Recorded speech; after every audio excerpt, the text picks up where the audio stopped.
Director of the Regional Peace Corps Office right here in Seattle. That's tonight on Public Exposure. But before we get to Eileen, we're going to go back to March 1961. Are we ready to go?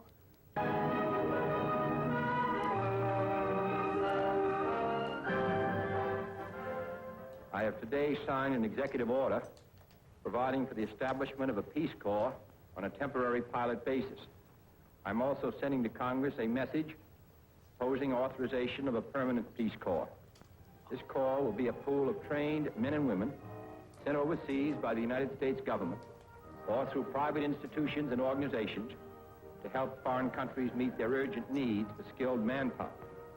It is our hope to have between 500 to 1,000 people in the field by the end of this year.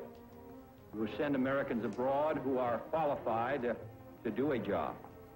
We will send those abroad who are committed to the concept which motivates the Peace Corps.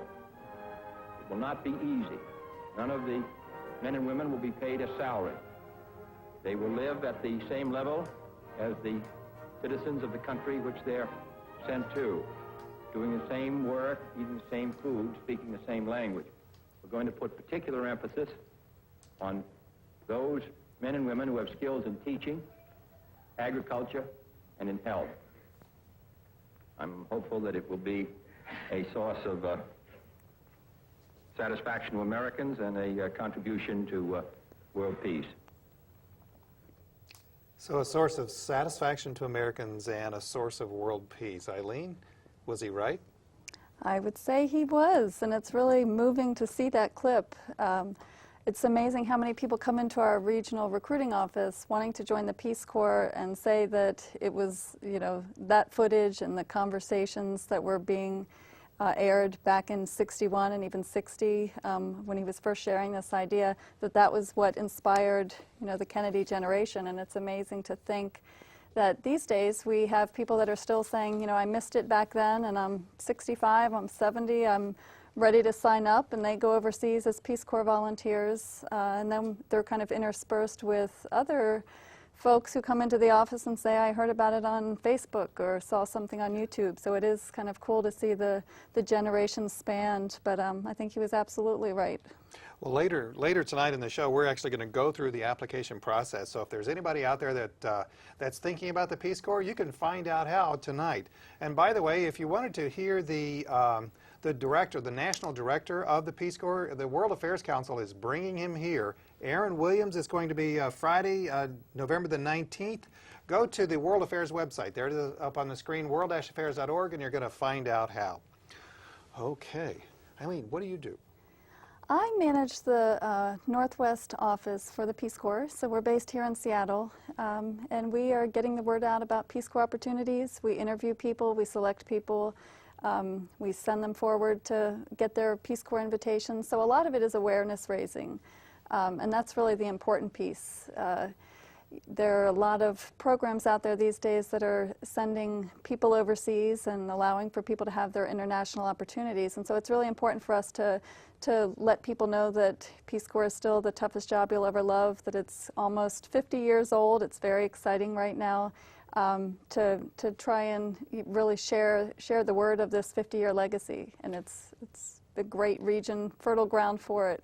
Well, let's get right into the experience. You go to the website, peacecorps.gov. It's real easy, peacecorps.gov, and when the world calls roll, the answer present. So what do Peace Corps volunteers in the year 2010, 2011, what do they get to do? Yeah, good question. They are overseas in 77 countries, and so Peace Corps volunteers in 2010 are working as health educators, helping to prevent malaria, HIV/AIDS, malnutrition, working in game parks, combating deforestation. They're teaching English, they're teaching trainers, they are working in environmental conservation fields. So how is that any different than when it started 50 years ago? You know, there's a lot that's still the same, and certainly the mission is still the same, as Kennedy was saying. I mean, this is about world peace and friendship. I'd say that the types of assignments certainly have expanded, and so we still do have people that are helping with water sanitation and wells. But we have a lot of people, again, in the classrooms. We have a lot of people advising businesses, working on microfinance projects. So there are, it's modernized a bit in terms of what countries are asking for, certainly, in terms of those requests, but it's still quite the same. By the way, throughout the show, we're going to be playing some clips from different parts of the world that the Peace Corps right here in Seattle, that Melanie at the Peace Corps in Seattle has provided to us. So these are just different things that Peace Corps volunteers around the world are doing. So you gave me about a list of 50 different things to do. What if I don't know how to do anything other than to pick up a shovel? Mm-hmm. Well, the training program that Peace Corps offers, I would say, is bar none. It's really unparalleled in terms of its intensity. And so when a Peace Corps volunteer arrives in country, there's a 3-month intensive training program that they would undergo. That is broken down into 3 parts. It's a language piece, so you probably wouldn't necessarily know the language that you would be speaking in the particular country. How many different languages do you, oh my goodness. do you go through now? Well over 100. Really? No, that wouldn't be you individually. Probably you'd not, be limited yeah. to 1 or 2. But certainly Peace Corps volunteers are learning a whole host of languages.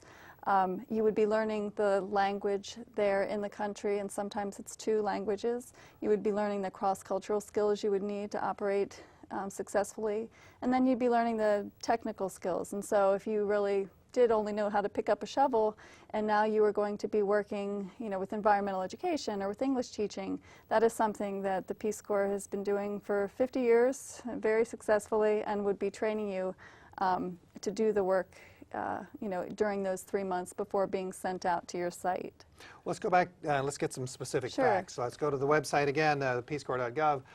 First fact, volunteers serve 27 months overseas. So basically you're gone for a little over 2 years? That is correct. You don't get to see anybody here? You don't get to see your family?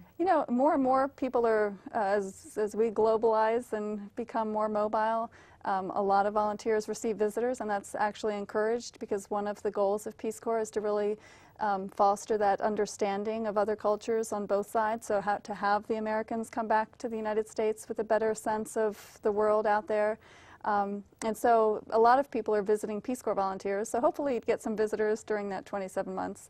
But you also get 48 days of vacation, and so I think Peace Corps volunteers are, certainly traveling back home, traveling abroad, meeting up with family and friends, at midway points. So yeah, I think a lot of people are really staying connected, and that's of course not even to bring in to the equation all of the technology and cell phones and other things that are connecting you during the 27 months. So you may go to a remote area, or you may go to an urban area. Is that right? That is right. That is right. There are some Peace Corps volunteers that are in huts in very remote places, and there are certainly some other Peace Corps volunteers that are in high-rises working, for example, Eastern Europe, and with electricity, and certainly with some of the creature comforts that people might not necessarily equate with a more stereotypical Peace Corps experience, but it really runs the gamut. And Washington State is very, very active. Washington State's #3 in volunteers, right? That in terms of volunteerism, yeah, they have great volunteerism rates throughout the state, and Seattle as well. And there's some news out today that we're going to get to, but first we're going to take a very short break. Just wanted to remind everyone, we are very fortunate to have Eileen Conoboy, who is the director of the regional office of Peace Corps right here in Seattle. Strongly encourage you to go to the website peacecorps.gov, and you're going to learn an awful lot more. And by the way, November the 19th, the World Affairs Council is hosting the director of, the National Director, Aaron Williams, of the Peace Corps. Strongly encourage you to go to the website, world-affairs.org, and you're going to want to find out how you can go and hear Mr. Williams speak. Finally, you're getting to watch this show right here at SCAN through cable franchise fees. If you want this show to continue, then I encourage you strongly to go ahead and send an email to richard.conlon@seattle.gov and say, keep SCAN, keep SCAN. He is the president of Seattle City Council. Encourage Richard Conlon at richard.conlon@seattle.gov to keep SCAN alive.